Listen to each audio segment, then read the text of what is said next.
So, hello, guys. Thank you for joining us on Ascension Workers. I'm Mike Wiskoski, and I'm joined by my friend Nick.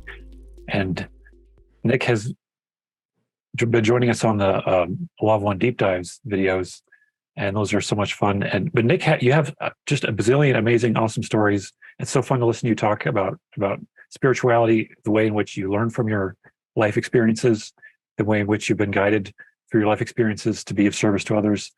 And I feel like for this particular discussion, you could just assume that people who are listening haven't heard of anything from your life before at all, and just have this be a fresh start. Because we didn't really do introductions of who we are for the Law of One series. It's like, I don't know if people would prefer, separate, longer introductions. This can essentially be an introduction if you'd like to give an introduction to, what is it that has led you down this path to this point where you're seeking to form a new kind of community. You're thinking a lot about community, I think, for long term, and you're thinking about the Law of One and a lot of things that have guided you. The Ayurveda teachings are always interesting to get into as well. Mm-hmm. So maybe I could ask you to start with, like, did you grow up as a spiritual religious person? Like, how did spirituality in your life start for you? Well, like conventional religion, I went to Catholic school for the first 12 years. And I mean, it was the church parking lot, and then our house was right next to it. So we lived very close to a Catholic church and grew up in that. And I think that gave me really good discernment as to how to feel genuine people, because my parents always told me, just because somebody's in a position of authority, that doesn't mean that they are the authority. Follow your heart. If they're telling you to do something that goes against your heart, then, maybe it's not the right thing. And, I just lived there for so long. We saw priests and deacons, and the cardinal came a couple of times. So we got to meet a whole range of the traditional Catholic clergy. And, obviously the rectory and the convent. I always called it the nunnery as a joke, and now it's erased what it actually is in my head. I think it's the convent. Yeah. And so we always had those kinds of people around us. So I got a healthy dose of Catholicism, but I've always one of the books that I have right here is it's like a Zen Buddhist teaching type thing. And I've always been interested in those principles as well, and kind of looked at them with this, going to Catholic school every day, and they're saying, it's this, and then going to, Barnes and Nobles and going to the religion section, and they said, well, it could be all of these things. And it was always nice to see that. And then once I started getting into the beyond religions, I mean, when you start looking at a lot of the, for me anyway, when I started looking at a lot of the Eastern religions and people like Alan Watts and Ram Dass and these kind of people, they showed that these could be a framework, but there's a whole lot more beyond. And then I started really diving into quantum physics, and how religion and science were kind of almost touching at that point. And that, that's the big faux pas. Religion and science can't coexist, but these people were at the forefront saying no, they do. And we can prove it now. And so, I mean, that's just kicked it into overdrive at that point. And so now it's how old were you then? I think I was 13, 14 when I first got a hold of, I think it was the Zen Keys to Buddhism. And, but the quantum stuff didn't come until much later, just because, science wasn't there yet, at least not for available to everybody. Once the internet kicked in and they started talking about all that stuff, I just, grabbed on with both hands. I think the thing, What the Bleep Do We Know? I think it's called. Yep. That whole thing. Yeah. And then, so I bought the box set to that. And then in the box set, they have more of the interviews. Like they took snippets from the interviews of these people. And like especially John Hagelin, the way that that guy puts how matter comes into existence in those interviews really just kind of, flipped me into this inquisitive, well, what else is out there? What have they proven that, people that don't have the time or the energy to look into this stuff are living their lives not knowing that that even exists. And these guys like John Hagelin and I think it was Nassim Haramein, they're giving conferences speaking for like 2 hours about how thoughts become matter, become the existence that we live around us. And then I would look back into the Zen books and the Buddhist books, and they're like, yeah, you think existence into the world is mental. And like the Kabbalion, where they say the mental universe, all is mental.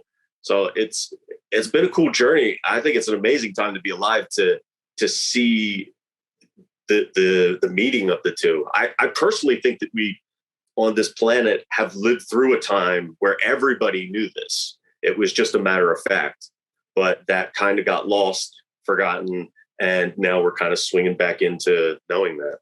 Yeah, certainly. I mean, you reap what you sow. That's Jesus' teaching, and it seems as though it's kind of a lifelong journey, even if you know it mentally. That our metaphysical reality, our thoughts, our emotions, our spiritual karma, or whatever you think of it as, there's some kind of connection that's ongoing and constant. But it feels like it's a lifelong quest to actually get down to the details of it, and like, what is this experience teaching me about the thoughts that I hadn't been acknowledging, or the subconscious patterns I hadn't been acknowledging? So it's like, it's really a journey for everybody to continuously like take the signs from the universe, or take the signs from your own life, and learn that what's happening in your life is actually your teacher, and like that's your guru. Yeah. It's like this constant barrage of experiences that are reflections of, like, mirrors of what you're actually thinking about. Yeah, it seems like that this existence on this planet is almost like a training ground for physical beings to get control of their mind and realize how much their mind has an impact on the whole rest of the world. Because I see it especially in like little doses, where I think the easiest ones to see are when like anger and frustration manifest, because you're like, why? The harder ones to see are when you're manifesting the good stuff, because you're just riding the good wave, not reflecting on it too much.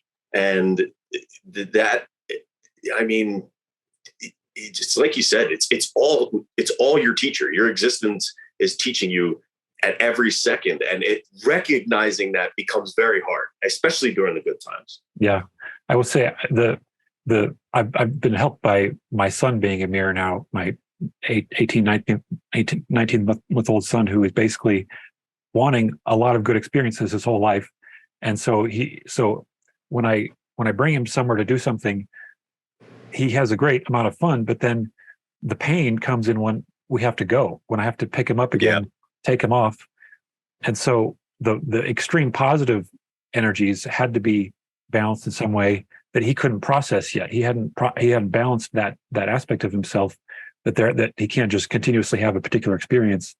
And it can be that way with any kind of addiction people have, where it's too much of a good thing, and the balance has to kick in, and then people can't understand that positive and the negative charge were equivalent, and that their attachment was what was the core lesson that they were having to work through. Yeah, and I fully believe that children are living more in the state that you live in when you're on some kind of psychedelic, because society like teaches you out of that, because society focuses on all the things that are physical and that are real, and all of that stuff is not real. And I think that the boundaries, the edges between kids and the world around them are a lot like thinner, or not even, like not there. Like they get into an area and they kind of diffuse into the area, and then you pick them up and you're like, all right, time to go. And to you, it's just we're going somewhere else now. But to them, they're like, let me gather myself back up out of this area and get ready to go somewhere else. Yeah. Yeah. It's a lot to process for, I mean, he notices every little detail that it's just like I block things out and he's in the moment. He's in every detail of the experience. Yeah. Yeah. So we could dive into some other avenues here. So did you have any particular periods in your life where you felt like it was like a life-changing experience, or like a pivot where you shifted or grew very rapidly because of this particular catalyst that happened? Um, I don't know if I know I didn't recognize it at the time.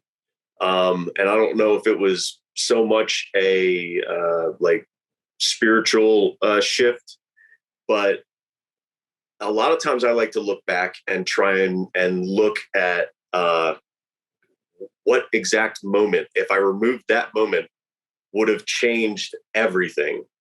And so like I can it's usually people. Like you can think I met this person, and as a result I met that person and that person and that person and that person. And for me, I know that I am sitting here right now because of um, one specific point in my life when I was a freshman, so I must have been like 16.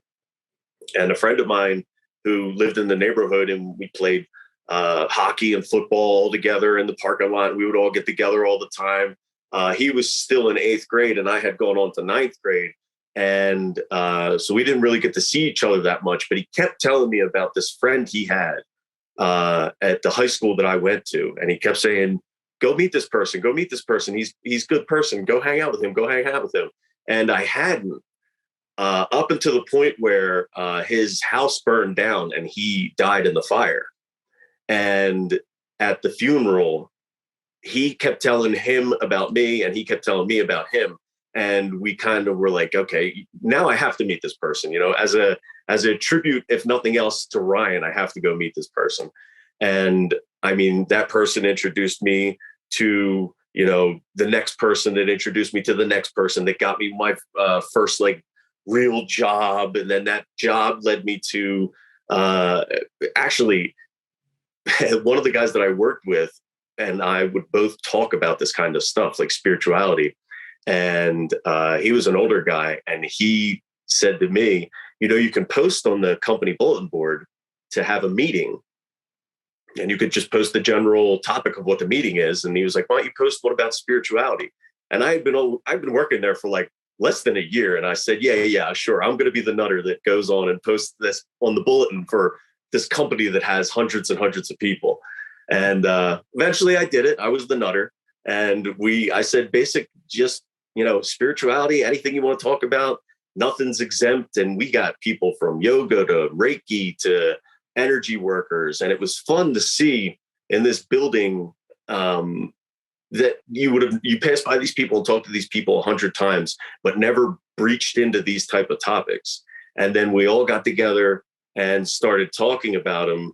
And that was another pivotal moment because I met a guy named Rob, and Rob was just like, the more I think of Rob, the more I think that he was otherworldly, just put here to just kind of, push people, just like, hey, you could do this or you could do that. And I got the nudge from him, and he showed me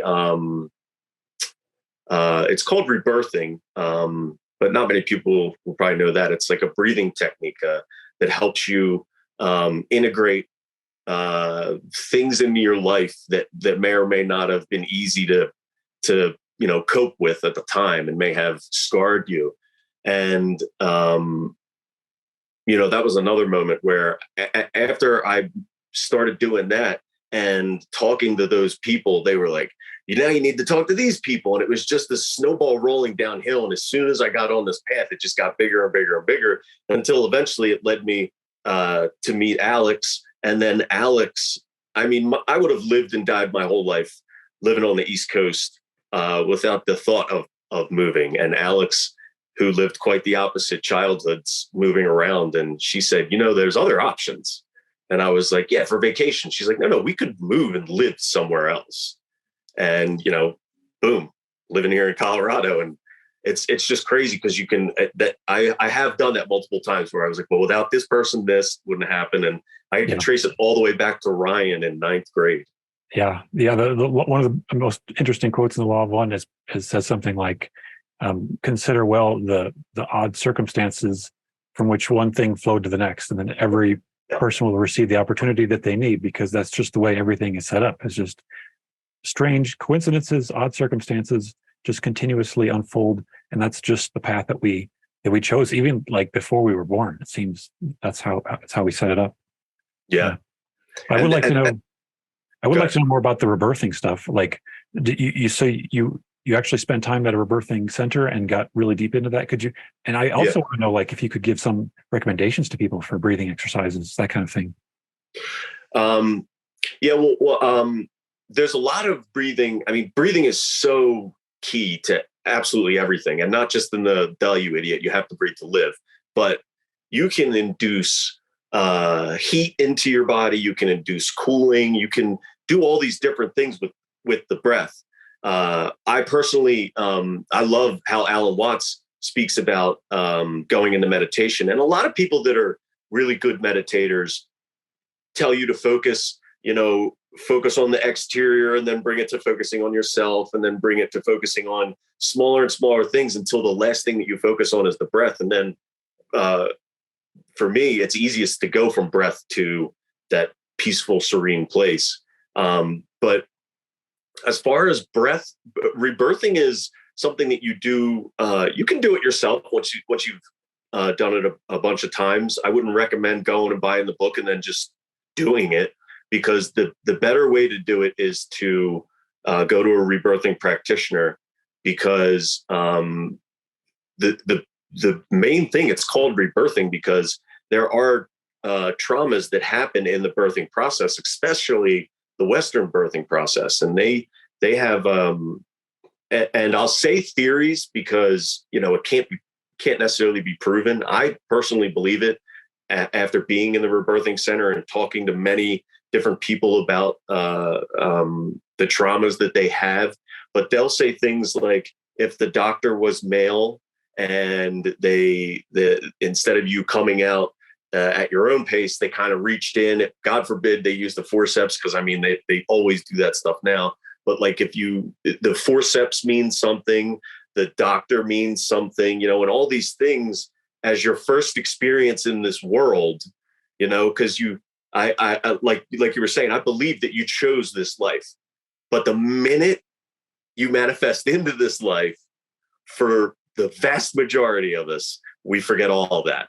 And then it's your first experience in the physical world is, some dude or some girl reaching and like pulling, and you're like, oh God, what is this? And all that stuff. But the whole theory behind rebirthing is that you're helping to, and again, I very deliberately say integrate, because there is no clearing, there is no moving past. These things happened in your life, and you're not getting over them. It's not something that you're conquering, that you're putting behind you. It's something that happened, and you have to recognize it and bring it into your life in a healthier way. I don't know, in a way that doesn't push it away. Yeah, and doesn't, because it can stain every event that you have in your life after, if you have this kind of negative thing sitting in the back of your psyche. So they say you integrate the things, which I thought was a beautiful way of putting it, instead of, a lot of people say you're going to get past your traumas. Like, no. I'm already past a trauma. It's back there, but it's still affecting me up here. So to integrate it is a much better verbiage. But I say all this about rebirthing. I love rebirthing. But our Ayurvedic teacher actually told us that he doesn't like rebirthing, because rebirthing, he said that it's a smaller piece of a greater whole. And in teaching rebirthing, you're like a la carting this great healing technique.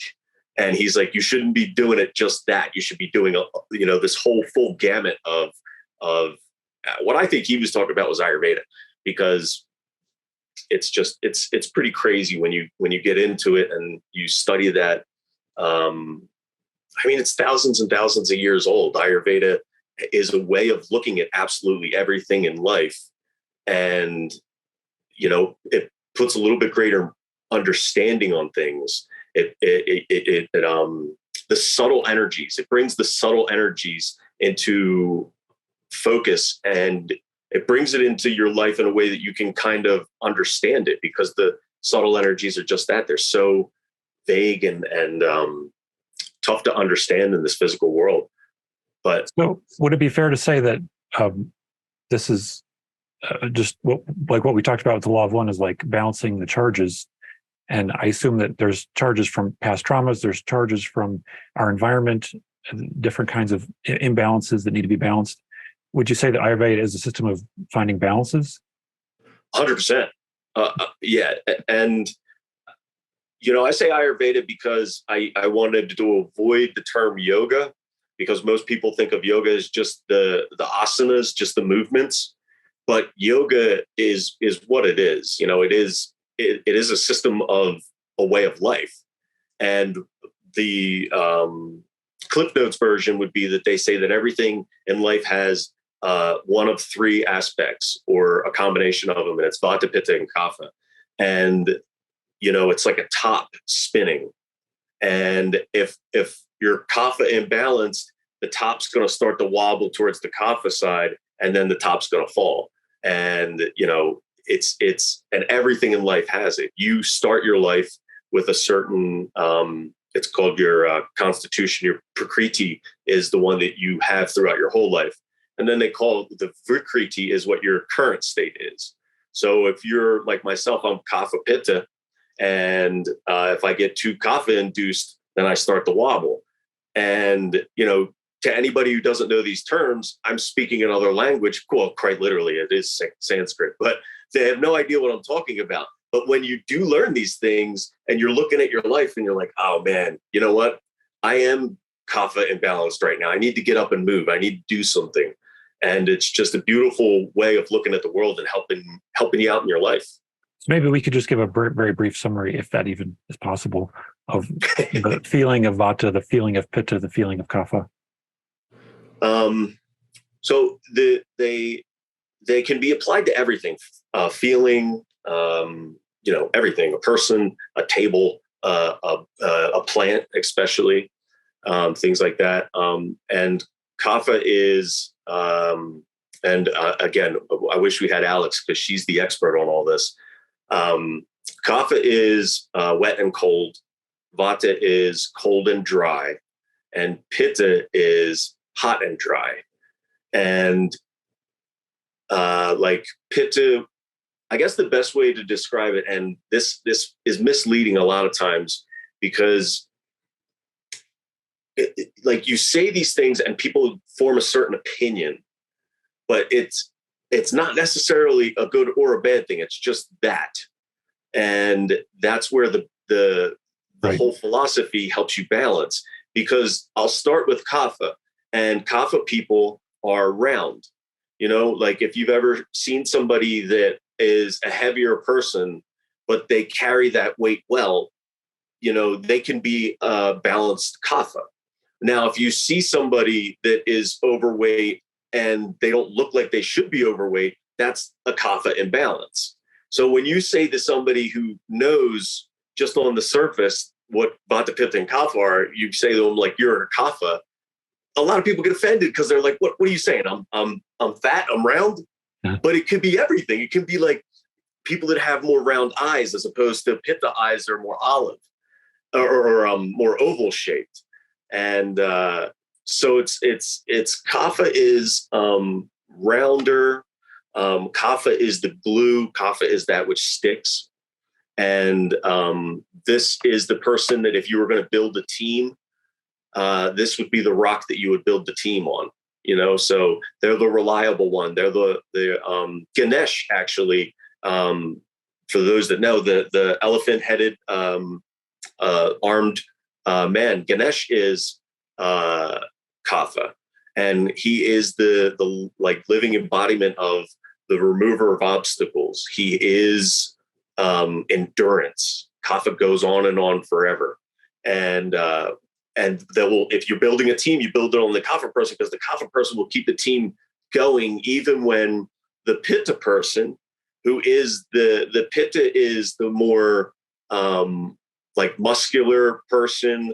Like I said, the oval eyes. The Pitta is the doer, but the doer often does themselves out. They'll burn themselves out from doing so intensely. And that's when the Pitta needs the Kapha to pick up where they burnt themselves out, sustain, and then let the Pitta, balance themselves out because they over-pitted themselves. And then they'll jump back on and start doing some heavy lifting then. And, everybody, again, when you say to somebody, oh, you're Pitta, they're like, yeah, I look fit. I look, this and that. But like, don't get too full of yourself, because being over Pitta is, being over any of them is not a good thing. And then you move on to like the Vata person. The Vata person is in their head, is a heady person. And again, people who kind of know would be like, I'm not Vata, because Vata, it can be scatterbrained. And our whole society right now is Vata inducing, which is a whole different topic. But, everybody has these things in their lives. Like Vata is movement. Vata is anytime you do traveling, you're inducing Vata. So you can over Vata yourself just by constantly traveling and not taking time to rest and center yourself back down. And are there specific foods or breathing exercises or anything like that people? Yeah. Everything in life has these. So if you feel like you're Kapha is dairy, cheese, milk. Let me think. What else would be Kapha for vegans? Kapha would be like root vegetables, like potatoes, like things like that. I believe potatoes. Some of them are tricky though. Some of them you think it's one thing, but it's actually another. So if you're in a place, I'll give you a better example. Beans are Vata. Beans are airy. The good old beans, they're good for your heart. The more you eat, the more you fart. I mean, that has some, Ayurvedic roots somewhere, because beans induce air, induce Vata. And so if you're trying to, if you're eating a lot of beans and then you find like you're driving and you're, what am I doing? Or you're looking for something in the house, and halfway through looking for it, you forget what you're even looking for. Like you're over Vata, you're scatterbrained, you're in your head too much. And then you just bring yourself back, Kapha yourself down, bring yourself down to a little bit more centered, and, find out what you're looking for. But, and again, in the yoga training, they taught us to tie it back to the breath. They taught us all different breaths. Like the one was called, I'll give the English word because I can't remember the Sanskrit word, but it was like the skull shining breath. And it was a certain way of breathing that until you do it, the best way I can describe it to you is it feels like you're cleaning your brain. It feels like you're just skull shining. I mean, like you're just polishing it. Like if you had discharges going off all over the place and all this, you just kind of smooth it down and get yourself together. And, like Wim Hof, that kind of stuff, he's definitely doing certain aspects of Ayurvedic breathing. The rebirthing is very intense. And that's why I say you should do it with a practitioner. Alex, and the Alex I'm referring to is Alexandra, whom is my love and not here right now, is usually sitting right next to me. That's why I keep looking over this way. She had a pretty intense response to it, because at the beginning of the 200-hour program, which is where we met, we did rebirthing pretty early on. And the point of the rebirthing was to show the power of the breath. And we had two teachers. The one who said that you shouldn't do it by itself. He wasn't present for the rebirthing session, but she had a pretty intense reaction where she kind of like broke out in hives and couldn't really do it anymore. And I had been doing it for months and months and months at that point. As a matter of fact, the Philadelphia Rebirthing Center is where I studied it and first was introduced to it. They were the ones who introduced me to the yoga studio where I did the yoga and Ayurvedic learnings. And I'd been doing it there for months. So it was kind of like a cakewalk for me at that point. And it's like, if you've never done maintenance on your car, you're going to have major problems. But if you do the little things all along the road, you're just kind of topping off at getting it a little bit back into rhythm. So I was at that point where I was just topping off. And, Alex had never done it before. And she had a big response, like there were things that were in there that she needed to address. And I believe she since has addressed them, through the classes and all we've done. It's just an introspective journey if you choose to let it be. And we used Ayurveda and all these things. And I always said when I was in the rebirthing classes, I felt like I was like cheating or something, because I was in the rebirthing class and learning how to integrate life traumas.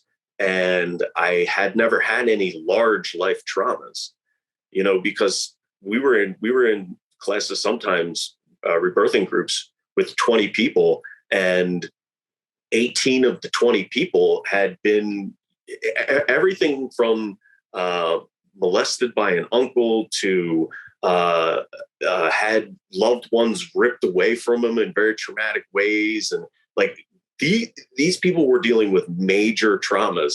And I was just kind of there like, this is fun. This is a good learning experience. And these people are bawling their eyes out about these past experiences. And I said to Tony and Maureen, the two people that run the center, and Rob lived in the back of it. I was like, I kind of feel like, I'm like, I don't know if I'm not supposed to be here or like, what's going on? I know I love rebirthing, but should I be here taking time away from, these people that really need this in their life? And, they were like, no, you need to be here. There's a reason that, you're holding energy and these people, that are going through traumas, they need people to help them hold space and whatnot, and then a couple years down the road, I find out I'm Kapha, and that's kind of like the Kapha's duty is to, and not even duty. It's the thing that Kapha puts on themselves to help those around them. They have like you were saying at the beginning, a strong sense of community, a desire and drive to help everyone around them. Mm-hmm. And it's been a crazy journey. I mean, I didn't know this was what it was going to be. And now I'm like sitting here thinking about all this stuff. And like, I'm having those think back introspective moments as we're having the talk. One comment I wanted to make is, I've been aware of the work of Stanislav Grof, who did a lot of LSD research and used LSD back when it was legal to guide people back through all their traumas. And inevitably that led to him forming a strong belief that there were, like around the time of birth kinds of traumas that you have to go back and re-experience your birth. Yeah. And when LSD became illegal, he went in the direction of breath work too. And he called it holotropic breath work. And I think now he kind of has his own thing, his own breath method. I'm not sure if you've even heard of that, holotropic breath work. And is that something that's related to what you're talking about? I have heard of it, but I don't know enough about it to say definitively. But I mean, all of these things, whether it's the teachings in Sanskrit of Ayurveda and yoga, or the Gnostic teachings, or if you really read what Jesus said and not what the Catholic Church says Jesus said, they're all saying the same thing. they're saying it in a different way with a slightly different angle on it, but they're all saying the same thing. And so I'm sure that he's drawn some connections to the same things that rebirthing is, and the same thing that yoga and Ayurveda is with the breath work. Yeah, it's interesting. In Christianity, you have the word pneuma, which was like the breath and the Holy Spirit coming in with the breath. And there's something about the prana, the life force energy. I think that the breath is kind of taking in. It's like we're not just breathing in oxygen; we're breathing in prana at the same time, right? Or maybe our whole body is kind of like the skin itself is breathing in prana. Maybe not even a physical thing, but a metaphysical thing. Being out in nature, I assume, is healing as well, because the living auras of the trees around you are kind of fueling that potential for you to reach a slightly elevated state of consciousness to do healing in those conditions. Yeah. So it all seems connected. Yeah, and one of the two interesting facts that I learned, because the whole Ayurvedic and yoga teachings, the whole philosophy is that there's levels, and there's not just the physical, there's the metaphysical, and that's one of the things that the Law of One talks about. But the birth process is traumatic in so many ways. In the physical, I've seen chiropractors work on babies, and the one that I'll never forget is this woman brought her baby into the chiropractor's office, and the baby's just bawling its eyes out. And this lady is having a full-on conversation, clearly stressed, but like, this is just another Tuesday, because this baby just apparently cries all the time. It cries itself to sleep, falls asleep, wakes up crying, and cries until it cries itself to sleep again. And she takes the baby to this chiropractor, and the chiropractor gently lays the baby face down on his knees, and he shows her points where the baby's spine is subluxated, because pushing through the birth canal can be, very traumatic for the spine in a physical sense. And he makes two little adjustments on the baby's back. The baby stopped crying, and the mom started crying. She was like, "Oh my God, thank you so much." And it was just, it was amazing to see that. And he showed you that they brought the camera down to the back of the baby, and you could see the little red spots, and where he was saying that the baby was subluxated and things, blood wasn't getting through and all this and that. And he unsubluxated the spine. The whole back turned to a uniform color instead of having the red blotches in the spots. And but the physical plays into the metaphysical and vice versa. And it was crazy to learn through yoga and Ayurveda some of the more specific points. Like, two of the things that I was getting at before I got sidetracked was one, that 70% of the toxins in your body are released through aspiration, through breathing. And that's the stat that they gave us. I've looked into it, and I've seen supporting work. Other people say a little bit more, a little bit less. But to think that much of your body, the physical process of your body, and it's like, no, we don't need this anymore. We don't need that anymore. And it pushes it to the lungs for you to breathe out, was amazing. I would have thought like sweat or pee or poop or something like that, but it was breathing. And then the other fact that they were saying is that, like, when you breathe out, you breathe in, unless you're, unless you are forcing yourself to breathe in heavier, you breathe in at the rate that the atmosphere around you pushes.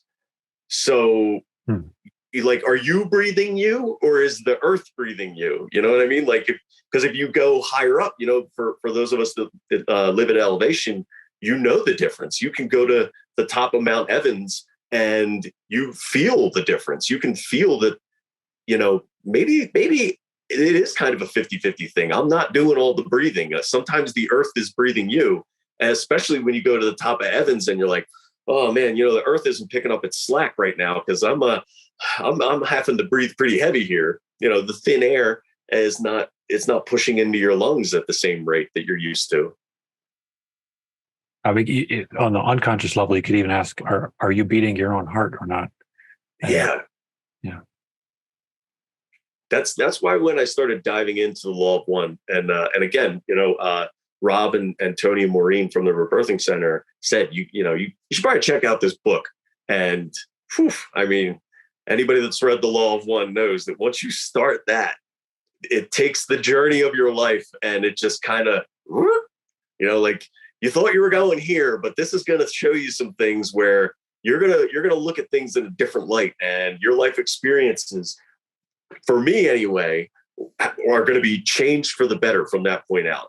It brings a certain like recognition of the current moment that so many things try to, but that book just kind of like, you're going to do this. Read this book, and then you're going to do this. Yeah. Yeah. It's certainly life-changing for me to finally start digging into it. And that's the story of so many people. Yeah, it's amazing to me. It's not more popular, more well-known. Another area, though, I thought we could explore is, well, in general, it'd be cool to talk about what are the things that have helped us the most, the tools, the toolbox. And certainly we've talked about DMT and psychedelics a lot before. I thought we could dive into that a little bit too. When did you first try a big dose of a psychedelic, and when did you first try a big dose of DMT? I think I may screw up the dates. I was certainly I think it was 20. It was in my early 20s. I could ask which psychedelic was the first one. And it was mushrooms was the first one. And we made the classic mistake where we ate 3.5 grams, and we were like, everybody, there was a group of probably like maybe 10 of us, at least 5 or 6 of us. And we got a bunch of mushrooms, and none of us had done them before. And we, read, this is how much you do. We did 3.5 grams, which is supposed to be the dose that will, because if you take less than that, it can be a background thing. But if you take 3.5 and they're good mushrooms, then you will, the experience will take over your experience. Like you can function on less and have that background feeling and thoughts. But once you take that 3.5, you're having a mushroom experience. You're not having life with a mushroom tint. And so we were like, okay, let's do that. We'll do 3.5. And the classic mistake, 20 minutes in, I don't feel anything, and took the rest of the bag, divvied it up amongst us, and we wound up taking about 5 grams each. And I mean, and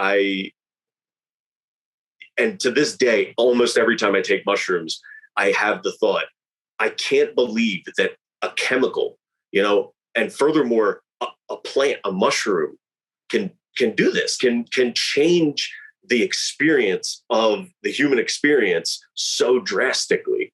And I have that thought almost every time I do mushrooms still to this day. Even low dose, I'll be experiencing life, and then in the background have just overwhelming joy and sense of oneness with the universe. And then almost immediately go, I can't believe this happens with just psilocybin, and that the earth just like sprouts it out of the ground, waiting for you to grab it, Yeah. So what about it was transformative? Do you feel like, for me, I feel like the large doses of psychedelics are those that have the most permanent or long lasting sort of effects where, it doesn't matter what you went through, even sometimes during the trip. It could be a very difficult, challenging experience, but once it's done, it's almost like there's a renewal or a freshened consciousness, which is looking at things differently, able to take in the world differently. Yeah. Is that your experience? Yeah, 100%. It's like you're born into this world knowing that we're all one, and that at the deepest, whether you want to go metaphysical or go physical, at the deepest levels, we are all connected. There is only one thing that is happening in this universe, and it is you, and it is me, and it is everything. to do the John Hagelin quote out of What to Bleep, everything is one at its root. And you, especially in the society, the Western society that we live in, as you live your life, it's like you come out knowing that, and then you just slowly get further and further from it. And those large dose, they kind of step you back. While you're in the experience, you're right there. And then once the experience starts to wane, you go back to you might have been here, but you go back to here. And, I wouldn't suggest constantly being on large dose or microdosing for long periods of time.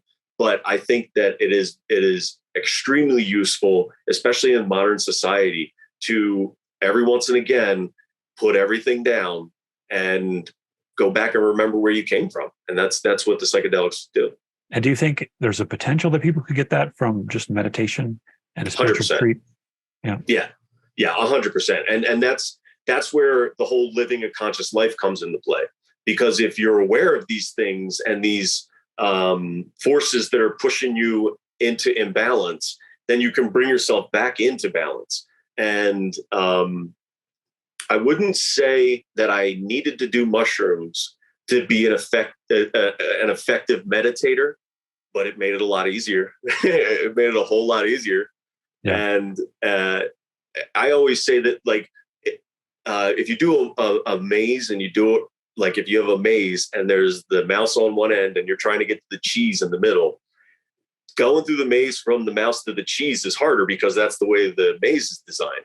But to do the maze backwards a lot of times is easier because you can kind of see the path that you're supposed to take. And that's what I always describe large dose psychedelics as. It's like doing what meditation is going from the mouse to the cheese. And the psychedelics are no, you're gonna get to a place of oneness and we're gonna help you. So it's doing the maze backwards. But in doing the maze backwards, being forced through the psychedelics, now you know the path. So it's that much easier to get back to that point of blissness. Right.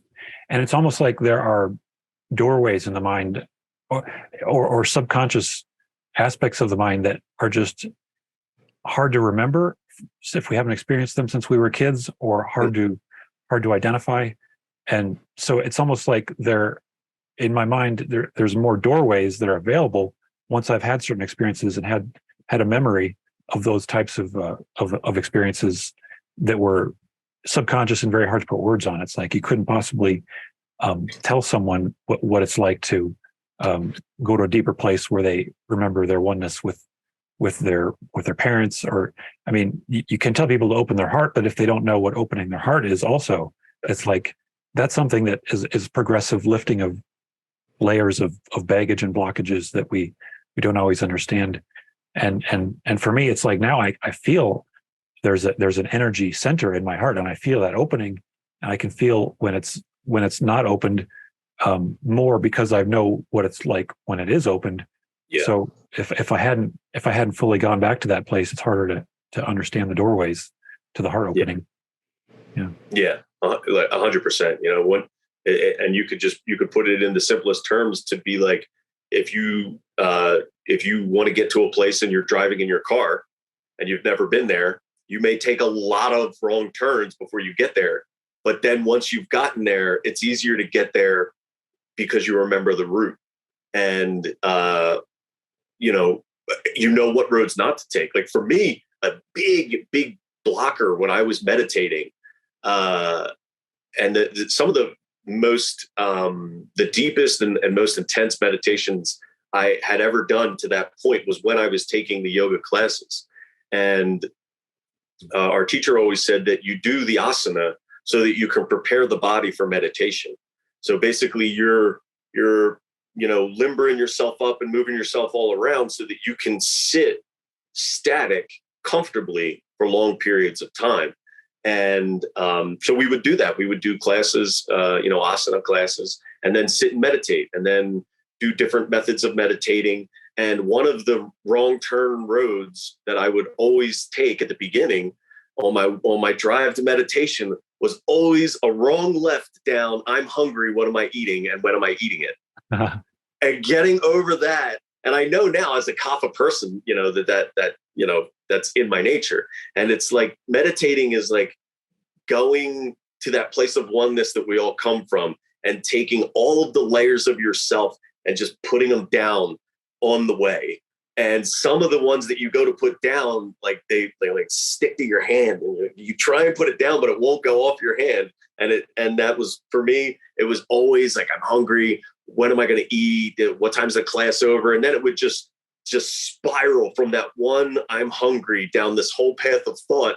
And then I'd be like, listen here, dummy. You're here to not think. And what have you just done for the past 10 minutes is think intensely down this path. Put it away, dude. Like you said, put that, like your stream of thoughts as a river flowing in front of you. And when a thought arises, acknowledge it and put it back in the river, and then let it go on its way. I will say that it's a little bit more mysterious for me in the sense of having an intention and having some degree of will always present, that I have a will to quiet my monkey mind, and I have a will to kind of find a better direction for my life. So there's always some orientation that I have when I sit down to meditate that is like, I want to get through this. And I feel like sometimes it's more helpful if I do have something in mind, not that I'm dwelling on that thing, but it's almost like I'm putting out a call to my higher guides, like, this is where I want you to bring me back into balance on. Yeah. And then coming back to a sense of wanting some healing seems to keep me able to receive more of the messages. And I'm not sure if that's what the value of meditation is for a lot of people, is the receiving of something, like the prayer that was sent out is being received back in the meditation, because you have the open mind that's open and receptive to that information, or that subconscious package of information or feeling that seems to like be a download. Yeah, the download. Is that your experience? Yeah, well, I think that there's meditation can be used for so many different things, and I think that is definitely one of the ways. If you have something, especially if you have something that's big in your life, and it's possibly going to change your life course, to sit and meditate on it. Yeah, definitely. It can give you some clarity, and when you really meditate, you're getting out of your mind, at the very least, is escaping the linear flow of this space-time universe. And it's reaching into, like Edgar Cayce would talk about the Akashic records, and so many people throughout time have talked about this place where, everything exists. And, I think that's the time-space universe, and things don't happen linearly. Everything is happening at once. And you can take your mind out of this universe and put it into that universe and see everything and come back, whether you know it or not. It might come as just an image, and that image represents whatever to you. And then that is the download. But there's so much, like you were saying, the information packet is huge. And especially when you go from the space-time universe into the time-space, and you take like what could be like a millisecond of a packet, but it's just to put it into this processor is almost, you can't. And then furthermore, to put it into words, oh my God, it's so difficult. That's why I enjoy people like Alan Watts and Ram Dass and their guided meditations. And, and I'm sure different people have different ones, but those guys really work for me when, I don't know, it's like I'm having a hard time clearing my mind. There's a lot going on. Some of the ways that they put meditating, it just, I can't help but get there quicker at the very least. Yeah. Yeah. That's something that Carl Ruckert would always recommend, is anybody who's going to do any kind of channeling where they're receiving some higher source of information, they receiving from a higher source, she recommends tuning, which is looking at spiritual materials, something that will raise your vibration just by being exposed to it. So you try to, they would always do that before the Law of One sessions and their channeling sessions. They have some existing body of very highly charged positive spiritual information that they would just read it, they would expose themselves to that and kind of get back into that space, and then they'd be more receptive to more of that kind of information. Yeah. It was like you were saying, you're putting that calling out there. You're using that material. And for me, that book that I was showing, I have this in my bag almost all the time, just because it's like that. It's almost like a talisman or something. It's got that energy in it, and by keeping that energy near you, it just tunes, just like Carla said. 100%. Hold it up again. What's the author? It's The Secret Oral Teachings in Tibetan Buddhism Sects by Alexandra David Neal, David-Neal, and Lama Yongden, I think it is how you say it. But there's the title. And nice. There's the authors. This camera always wants to find a face. Thanks. It's finding that face. I can't believe it. It's finding that face. Yeah, we'll get that in the description notes too after this. Okay, yeah.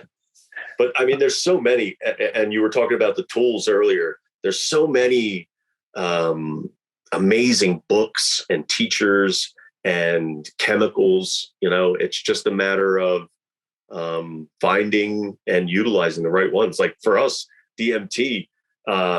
My friend Frank, who I can thank Frank for so many things in my life, like everything from showing me different music to he was the first one that suggested mushrooms and showed me the joys of THC. Not the first time I smoked, but definitely showed me different, instead of just smoking and getting high, but like just actually enjoying it and doing all that. But he came to me one day and he had this stuff and he was like, it's called DMT. And so I read, I think it's called it's called DMT Spirit Molecule by a Dr. Yeah, that's it. Yeah, Strassman. And he was like the only guy that was ever given a grant by, the typical powers to study it under, considered medical conditions. And it was kind of intense what he did. He put people on the IV and gave them high doses for periods, which is a relatively hard thing to achieve that kind of experience just from smoking it again and again. Well, yeah, exactly. Because your body responds to it too quickly. That's why something like ayahuasca, they combine it with, now I'm going to butcher this completely because I don't have the the MAOI is the ayahuasca. Yeah, the mono-oxidizing acetones or something like that. Monoamine oxidase inhibitors. Yeah, that's it. Yeah. So when you take DMT into your system system releases the MAOs, and that soaks up the DMT so that you don't have too much of it floating around in your system. And the MAOI inhibits your body from releasing those, so it prolongs that experience. I can't even imagine what it was like intravenously. Yeah. When Frank said, and he had brought so many things into my life, like monoatomic gold. I don't know if you've ever heard of that. Yeah, but experiment with that for a time. Yeah. Yeah. And he brought that, and it was just like this salty sludge. And he was like, we'll do a spoonful a day, until we run out of the bottle. And I was like, okay, and, that didn't kill us, and mushrooms didn't kill us, and the tea, so he had a pretty good track record up until this point. And so, what I did want to, I'll let you finish your thought. Go ahead. But I was just going to say, he told me about DMT, and after reading that book, I was like, yeah, let's try that. Yeah. So do you feel like on the DMT experience, this is looking directly into time, space, the metaphysical dimensions, the astral planes? I think that like meditation, it can take on many forms. It can be focused. It can be simply returning to the one, the oneness that we all came from. I think it really, set and setting has a lot to do with it. And not just set and setting of the place that you're in, but set and setting of your mind, where you are going into it. When we first started, what's the best word? cultivating, extracting it from a tree bark. We were, we had done mushrooms and we had talks like these talks, but a lot of the people were just kind of doing it like a roller coaster ride. And even we were, we would do mushrooms and we wouldn't sit there and be like, yes, I'm going to become one with the universe again. But it just happened, you didn't maybe know how to put it. And then when we started doing DMT, it was just, it was amazing. I mean, it puts you in a place of nirvana, and it can have amazing visuals. So, we were kind of like, this is amazing. And you'd come out of it, you'd come back to reality, having been in that place where you're one with everything, without really, obviously it was DMT that did it, but without actually diving into that aspect of it, really kind of still using it like for the roller coaster ride. And when people started hearing that we were making it and that we had it, people wanted to do it. And, we would be like, yeah, all right, we'll do it. Come on over on this day and we'll do it. And people were enjoying it. And then the word spread, and we started getting more and more people that were kind of doing it more as a roller coaster ride, as we were starting to lean into there's a lot more to this than amazing visuals and a cool feeling at the end. And we got to that tipping point where we were out drinking. We were out at a bar and we met friends out, and it was like friends of a friends type deal. And we had taken our friend on a DMT journey, and he explained it to his friends, and we were all out hanging out. And for whatever reason, they couldn't do it because we said we should sober up and tomorrow we'll do it. And for whatever reason, probably the booze, they talked us into doing it that night. And we went back and did it that night, and nothing happened. And we took more than enough. At that point we had done it a bunch of times, a whole bunch of times, and nothing happened. And Frank and I looked at each other and we were like, this isn't a toy. This isn't a roller coaster ride. This is a tool. This is something to be used. And then from then on, we whenever anybody would say that they wanted to do it, we would treat it such. Okay. I would always recommend fasting. I always recommend fasting for any kind of journeys. I think that an empty stomach is the best way to go into a lot of those things. But we would always say, like, if you want to drink, then we'll do it after. But don't drink before. We can smoke some weed or some tobacco or whatever you want, but we're not going into it drunk. We're not it's not a roller coaster ride, and you'll know why when you do it. And then we would set them up, and we got a pretty good method down by the end. We had done it so many times that we found the best way that we could find to help somebody experience it in the least intrusive way, so that they would have their fullest experience. Whereas, we didn't want to be impacting what their experience was going to be. And then we would ask them at the end, if you'd like to share, please share.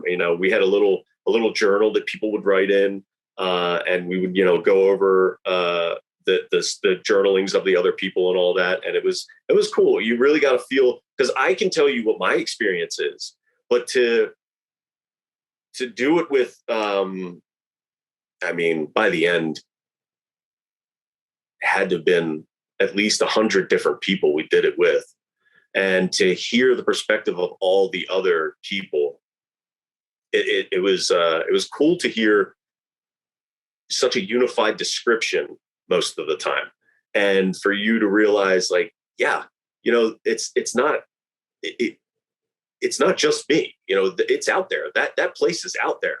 That place, or in here, you know what I mean? Like, depending on how you're looking at it. But it was universal. Everybody was coming back with the same type of explanations and, same type of visuals that would lead them into the journey. But that feeling of bliss and oneness, once you got there, was pretty universal. Do you think it's something where there's ever an element of the subconscious expectations leading a person to have a particular kind of experience? For me, I was completely flabbergasted when I had a very powerful DMT experience by all that I saw. It was like going to a new place where there's unique visuals that I would not have imagined up. I couldn't have imagined. Yeah, I think that because towards the end we would try and describe it as little as possible to people. That way we didn't color their experience. Because I think that you can induce a certain level of it, but once you get to beyond that level, you're not inducing it. It's there, and it's inducing that into you as opposed to the other way around. Definitely. But yeah, if you talk to somebody, I'm like hesitant to say it, but we would always say that the visuals were kind of like a kaleidoscope, and you spin the kaleidoscope and the visuals wove into each other and folded into each other in a spiral.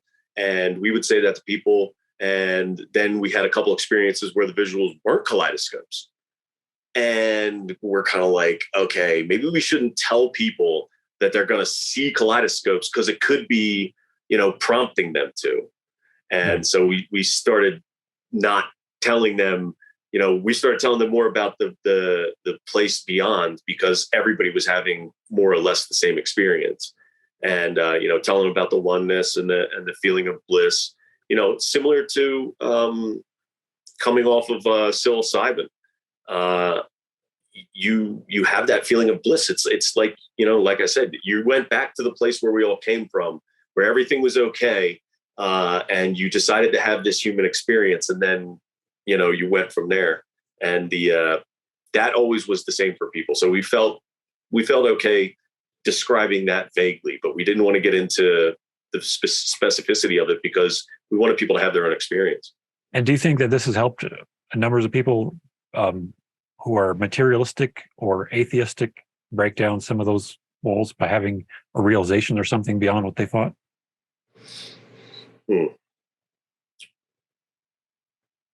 I don't know if,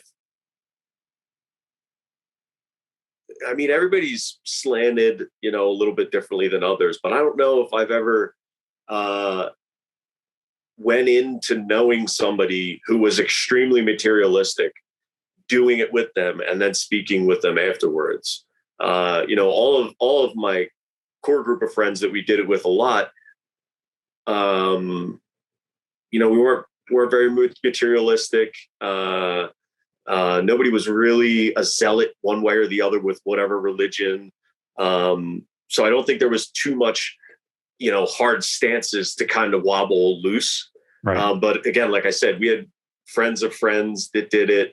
That, we would do it with them and then we would never talk to them again. We would never even bump into this person ever again. So it may have for them, but yeah, I've heard of a few of those stories from people where it was like they were broken down, and it was almost like their higher self was leading them to this as one of the tools to break down some. And there's many ways that this can happen. Near-death experiences are an obvious example. People who have a near-death experience, they can program that into their life experience just for the purpose of giving them a kind of a wake-up call. Like, there's a lot more to this reality than you're acknowledging. And taking spirituality more seriously is almost like the central reason for all the strong catalysts of crazy experiences in our life. It seems like everything is kind of pushing us to go back, look again at the potentials of inner seeking and inner work to break loose some of the barriers on our thinking. You're going to experience the same experiences in varying levels of intensity until you get the lesson to be learned. Yeah. So Definitely. What were your most profound or useful or catalytic experiences you've had with DMT?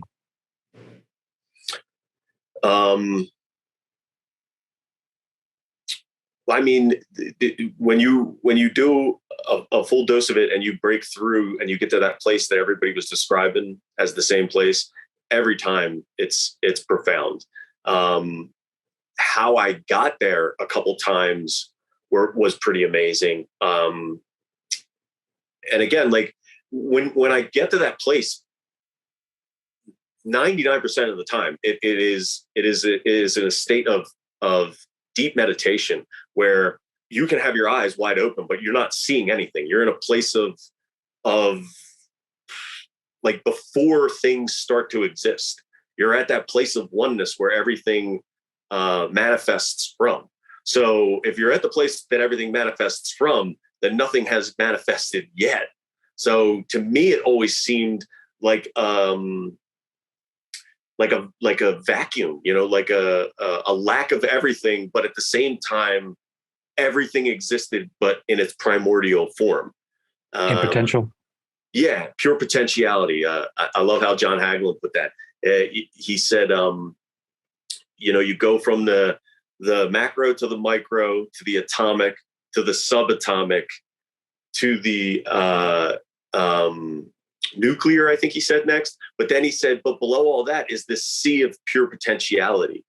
And that's I think that's where you go. But I've gotten there, and in so many different ways. Like I remember one time as I went into the journey, and again, this is one of the time that I didn't have the kaleidoscopes. And this is when I had this experience, I was like, I got to stop telling people kaleidoscope because it can happen in so many different ways.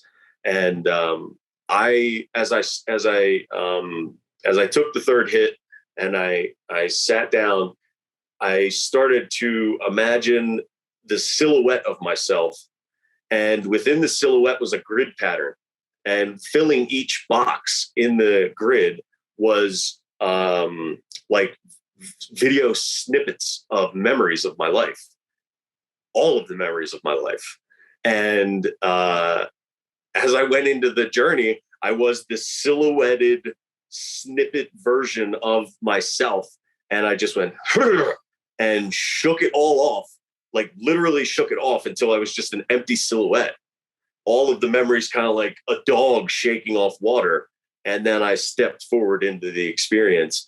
And then I stepped into this place where as I was getting back to the place of oneness, I got rid of the material world, and I just kind of manifested in this place with beings in a circle, but they had no physical form. I could just tell that these beings were there. And, me, human from Earth, just kind of whoop, and all of the beings just, who's this guy? Where's this guy from? And I just sat there in their presence, and we had a chat. And as I started to feel myself falling back to earth, I said to him, I was like, well, I'm having all these profound thoughts and realizations while I'm there. But I know most of the time when I come back, a good chunk of them are in me, but they're not consciously in me. And I was like, what do I take back? What do I take back? Because I feel like I'm falling back into my body. And they said, love. Love is it. Love is what you need to remember. And my friends who were there with me said that I literally giggled myself back to reality, saying, love. It's just love. It's all love. And I was giggling. And they were like, yeah, you just giggled yourself back to reality saying love. And I was like, that's what they told me, man. That's what I'm supposed to bring back. But that was an extremely impactful moment because, my whole life, my parents were saying, follow your heart, and come from a place of love. You're a good person. So if something doesn't seem right to you, then maybe it's not. Think about it, analyze it.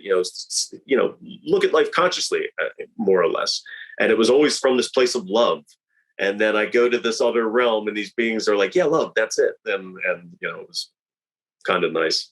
Nice. So I would like to ask you to give me, as long as you'd like to explain it, I would like to have a summary of what is your grand vision for what you want to see being created on the local level, in your community on Earth, and to a degree how that maybe would relate to a larger community, but just on the personal level, like what do you want to create, and how do you want to see your future unfolding?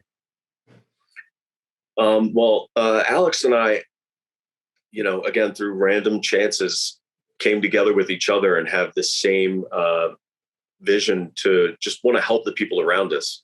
We both have had vastly different lives, but through these random events that we have come to recognize, grew as a person, and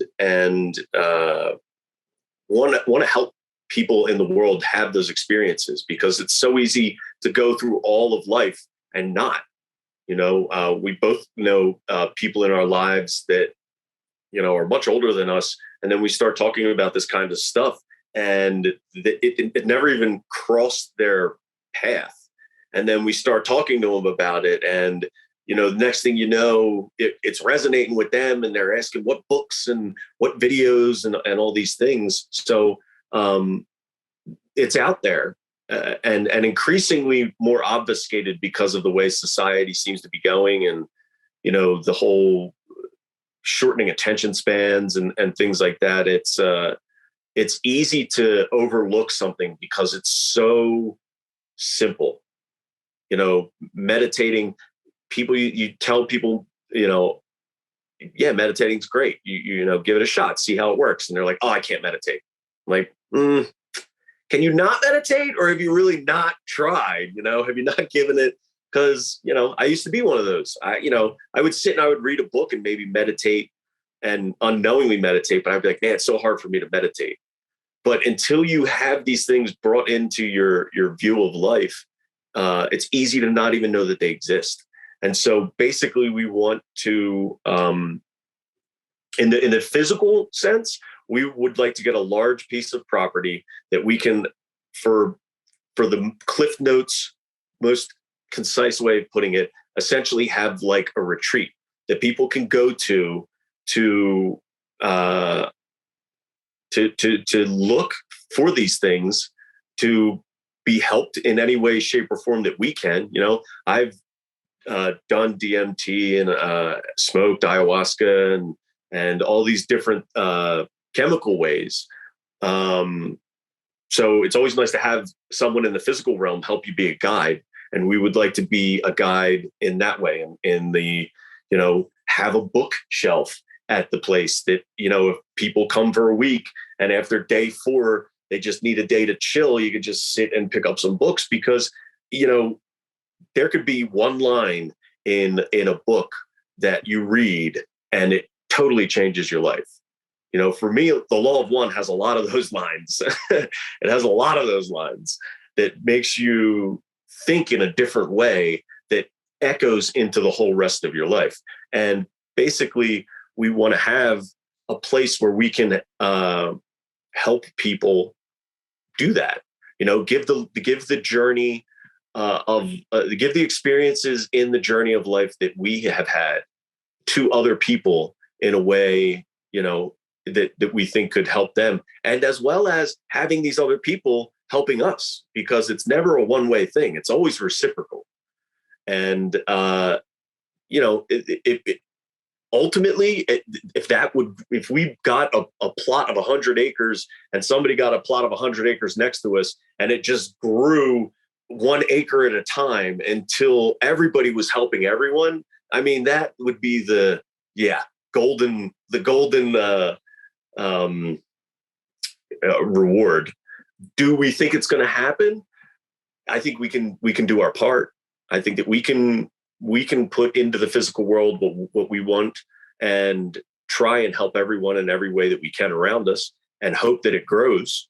But the whole world is subject to everybody else and what the rest of the world wants to do. So the whole what was it, Gandhi, who said, "Be the change that you would like to see in the universe."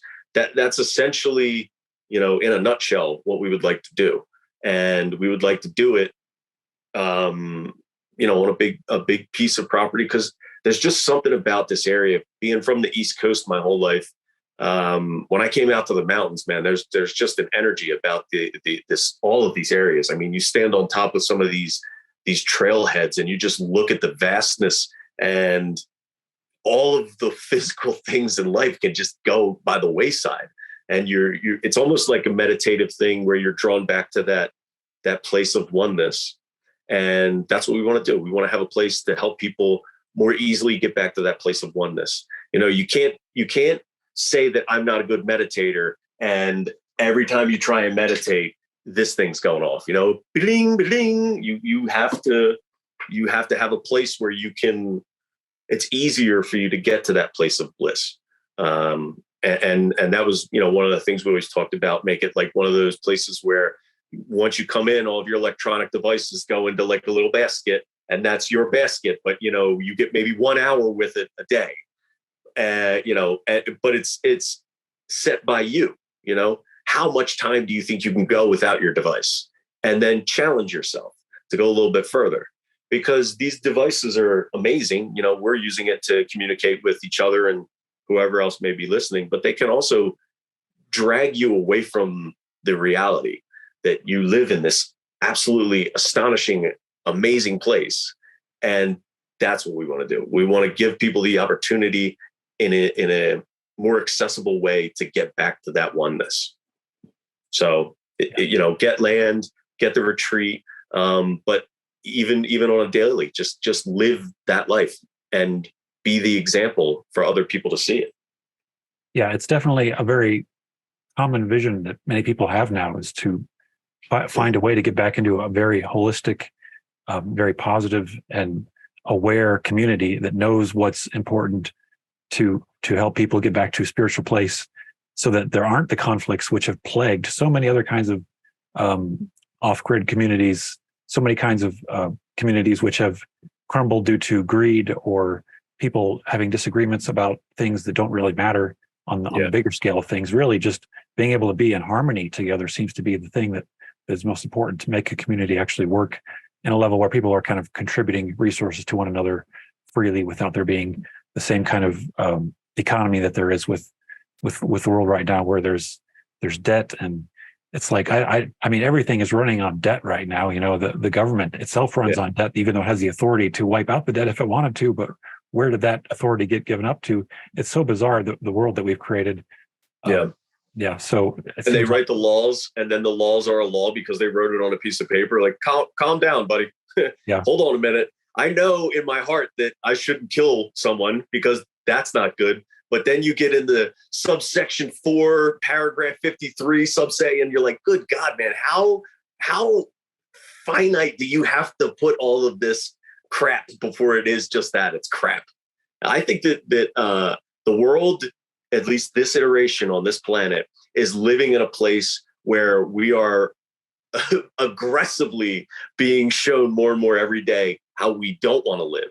And therefore, people are seeing that in greater and greater numbers now. And people are saying, no, I don't want to do that anymore. I'm 38, and pretty quick on, I was like, there's some crap going on here that it just ain't right, man. It's just not natural. And I think that more and more people are waking up to that. And as society gets a little bit crazier, people are starting to wake up in bigger and bigger numbers. And that's exactly why we want to have the property and the place that we want, because people are waking up in bigger and bigger numbers. And sometimes it's just, it's like your head is being held underwater your whole life. And then you pop up and you're like, what's going on? What's happening? And it would be nice to have a place that people that are starting to be like, I don't want this anymore, and looking elsewhere. Well, if I don't want this, then what do I want? To be a beacon of this is what it could be, and that's basically it. I mean, like you said, to have a community that isn't ruled over by money, which is just a control mechanism that people that I think that people that aren't comfortable with themselves seek the control and rule of people around them. And those are the people that go into a lot of times the higher forms of government, because the people that want to help those around them. And I have a personal experience where my mom, she is a friend where she works, and her son went into government because he was a good guy, a genuinely want to help the world kind of good guy. And he got to, I think he was going to run for governor. And once he got to a high enough level, he was like, nothing gets done. This isn't to help people. Like, civil service is not civil service. It is It is a mechanism that is there to perpetuate itself. And so many people that I've talked to, and listened to and kind of read between the lines, they say the same thing. So, the system that we're in right now, I don't think that we're going to fix the system from within the system. I think that we're going to have to do things like start a retreat, and start a community that lives outside of that system, because that system, I think it's in its death rattle. Personally, I think that it's the people that fear a lack of control and are holding on. They're holding on so tightly that everything's squeezing out of all the cracks. And the people that are squeezing out of the cracks, they may have recently been those people that fear a lack of control. And that's why we want to have the retreat to be like, look, you don't have to control everything. It doesn't have to be the way that everything is projected in society right now. It can be more freeform and, loose. Yeah. Yeah. It's also, absolutely shocking to me that now in the state of Colorado, we have psilocybin and DMT legalized as of last November. Yeah. Regulation was passed into law like as of a month or two ago. It's like, this is a very unusual, unprecedented opportunity that people are in right now with creating new ways of interacting and what a spiritual community could actually look like. Of course, there were, the natives, the shamans have been using plant medicines going way back, and that was very often a subject of legal disputes in this country. But it seems like universally the people who had legitimate religious claims were winning, and religion has not been doing very well in this country. I suppose people don't feel that religion has a lot of credibility, I think, lately. But I think there could be ways people can reshape what they think of spirituality into something that's more coherent with scientific understandings and the knowledge that there's, psychology can merge with science and can merge with spirituality in more natural ways than it has been to help heal a lot of issues. But right now, the money and the greed are kind of running a lot of the systems that lead people to kind of feel trapped in the existing systems. So I guess we're looking for the exodus to occur, and we're looking to help people in the exodus out of the existing systems, I guess. Yeah, and that's exactly it. That's what we want to do. We want to, be the lighthouse on the other side of the ocean that shows you where the other shore is. And we're not saying that you have to come to the lighthouse, but this is the shore. Don't crash into it. Yeah, type deal. Yeah. For too long, too many people have been trying to control the rest, a few people have been trying to control all the rest of the people. And, religion, no matter how benevolent it might have been at its roots, at some point seems to have gotten usurped by this controlling minority of people and used as a control mechanism. And, even if you, like I said earlier, you read what Jesus actually taught, it was essentially like Gnosticism. And he was saying, like, it's in all of you. You don't have to go to this place and give money. It's in you right now. And anytime, two or more of you gather, I am there. And, these are the kind of things like whenever the Catholic Church would have a council and they would cut books out of the Bible, I would go read those books. Because like in its current iteration, a lot of the religions have become control mechanisms. So anything that would lead a person to self-acceptance, self-awareness, and to open their eyes and look around and realize, we're all in this together. Anything that would really strike at that chord, they kind of took out, because when everybody loves everybody, people are going to be a lot harder to rule, because the person that's going, hey, you have to do that, is going to be looked at like, dude, what? No, I'm sorry. We're not doing that. I'm not hurting that person because you said so. Like, you told me that person blew up a pipeline and therefore I got to hate that person. Come on. There's, it's self-perpetuating, but it's losing its steam. I think the system is losing its steam, and the people that are looking for the stuff that we're talking about are starting to win in big chunks. And that's why, psilocybin and DMT became legal in Colorado because enough people said, no, no, no, no, no. There's nothing but good to be had here. You know, the whole I'm on acid and I can do anything and blow your head off with a shotgun. Like, no, that's not how it goes. Okay. Yeah. Bill Hicks had a good comedy skit about it where he was like, you know, they're never going to report that on the news. You know, man takes LSD and realizes that we're all one consciousness. Life is just a roller coaster and you're here to enjoy the ride. Back to you for the news. Like, that's never going to happen. You know, we have to make that happen. Yeah. Yeah. Yeah. The news here did not even report at all on these laws that made psychedelics legal. It seems like it's like they were afraid to talk about it or something. Yeah. Yeah. Well, all the best and worst laws happen under secrecy. And, you know, I painted a pretty bleak picture of government, but there are some people that are, you know, out there trying to help people in all facets of life. And, you know, somebody struck a win, got a big W on that one. Yeah. Yeah.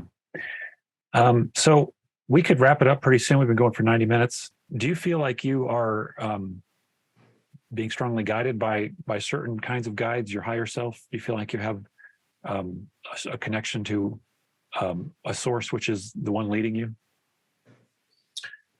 Yeah. You know what? Until you asked that question, I hadn't thought of this moment, but it would have been applicable at the very beginning where you said, were there moments in your life where you felt a major change?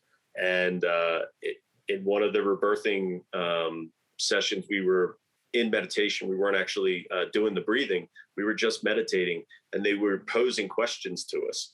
And they said, think of the moment when you were in the ether and you chose to be born. And that had never crossed my consciousness before, that I chose to be born. And that blew my mind open in a way that, you know, I chose to be here. And then I would go back and reread some of the like Zen books and like, oh, got it. You know, yes. Oh, you chose this. You know what I mean? It's not just, you're not the victim. You've chose this to have this experience, to learn lessons. And that was a huge moment. And then reading The Law of One, you get a greater sense of that. So yeah, I think that I have a greater sense of the fact that I chose to be here to have this experience, and that you know, that is driving me in a sense. But like, I wouldn't say that I subscribe to any particular like Allah or God.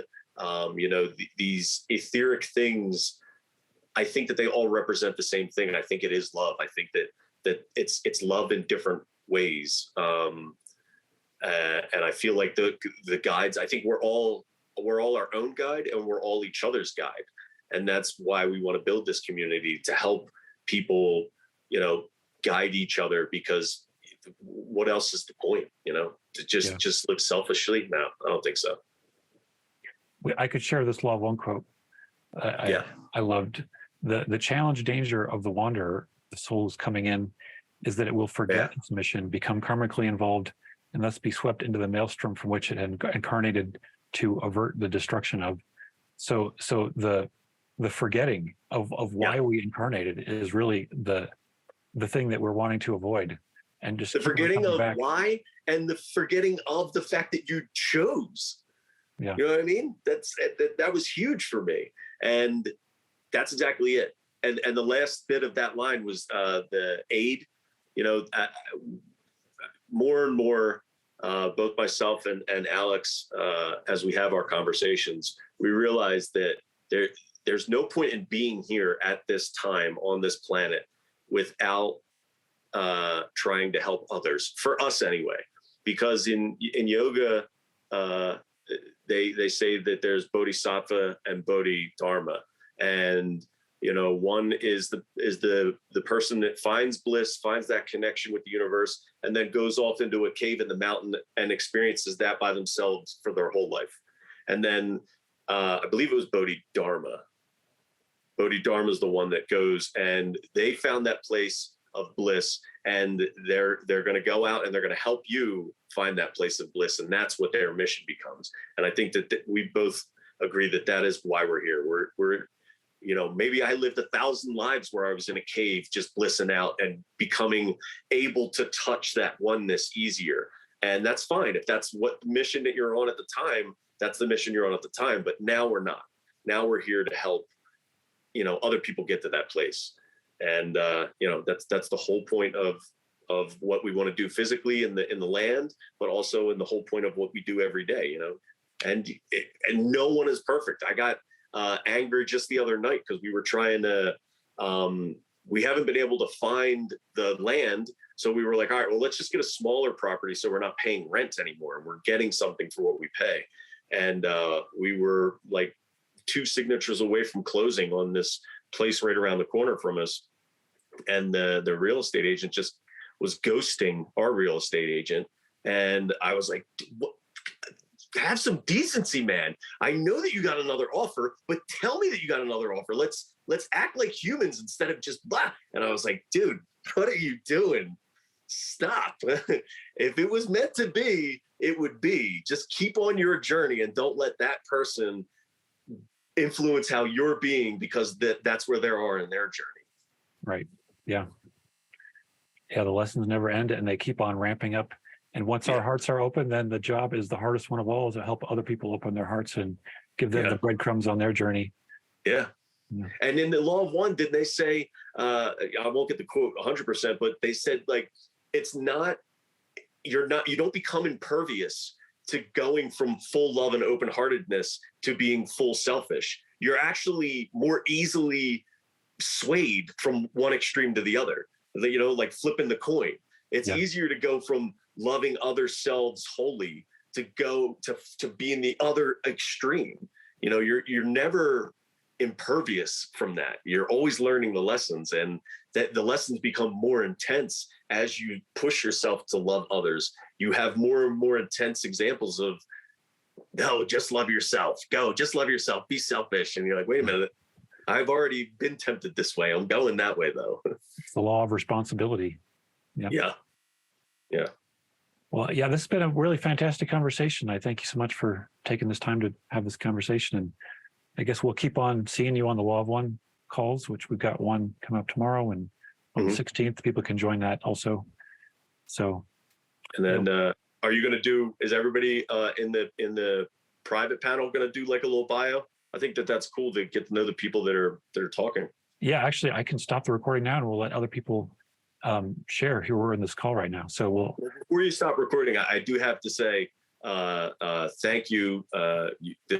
My journey has been impacted so much by the things that you do, and that you are a true great asset to this journey that we're all on right now. Thank you very much. Thanks.